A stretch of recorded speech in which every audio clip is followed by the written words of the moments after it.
globally, so we've got a lot of multidisciplinary action here. And in order to have some principle within that, on top of that multifunctional team, I think it's a prerequisite that that leadership is a visionaire. There's also walk the talk. This is important in terms of proceeding. It's energetic. I think that's an important one, and engaging. So that makes it happen that an innovation go through that stage case process within 2 years. That's shall I do also innovation cells? Innovation cells, I think, it's also it's also doing all those 3 items as well. And important for innovation cells, so a multifunctional team, is that it's an open-minded atmosphere, knowledgeable people within ArcticBel. We only selected the talented people from our HR who are in those multifunctional teams. Cross-functional is important, that you're covering all the disciplines internally and externally. Also dealing with external parties is important. Working autonomously, so having got the engagement to empower those ideas and innovations. And I think also what was learning from this today is that you have got a good balance between thinkers and doers, or at least at the end that you've got the execution right. So that's basically our findings. Wow, great. Next one. May I ask something? Sure, sure. I was part of this CEO leadership, but actually the key question I have for this is what if your leaders are simply not visionary or not energetic? You have a big problem. Now, are there any tips or tricks or a book to recommend in terms of influencing?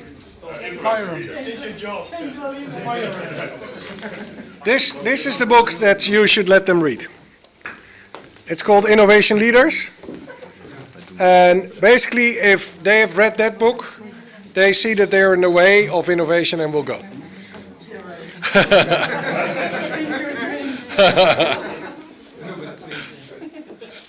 think not a top leader should be a visionary person, but he should consider innovation as important for the company.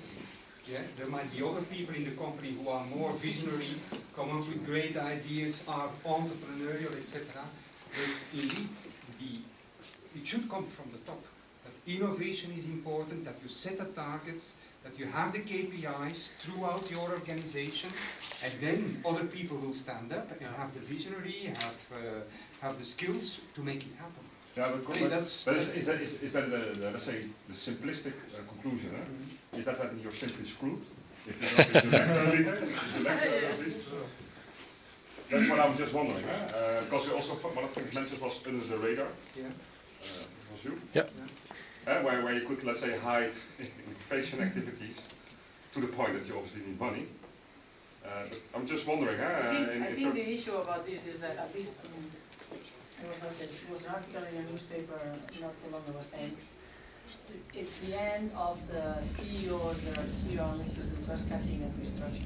It's the end of it. We've had 3 CEOs in 3 years, and all they've done is cost cutting and restructuring. And it's the new age of visionary leaders. So that means you need to have vision and leadership to be a CEO. And then they don't need to have all the ideas, but I think they need to know where the company is going. Of course. Otherwise, bottom up is good. Trying to find radical ideas is good. Sometimes you don't even have to show them until later. But if the people working, they don't know where we're going, then it's really hard to go anymore. That's strategy. Because if you don't know, if you don't have a strategy, and you have a collection of ideas, and you don't know which to select because you don't need where to go, then you are in big trouble. But if you have a clear strategy and you know which segments you want to pursue and what, let's say, what these domains are within 5 to 10 years that show a trend and an opportunity for the company, then of course you can look for ideas and tap into that and make it happen. Because a lot of companies are too short-term focused. Yeah. That's the point. Because if you talk about cost restructuring, for me, innovation also means room to fail. Mm-hmm. Right. Right. So that means also waste money. Yeah.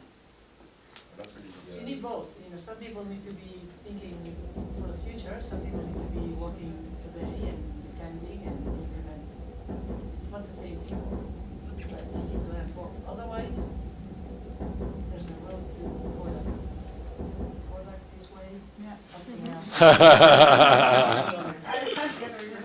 That's a good one. Can we move to process?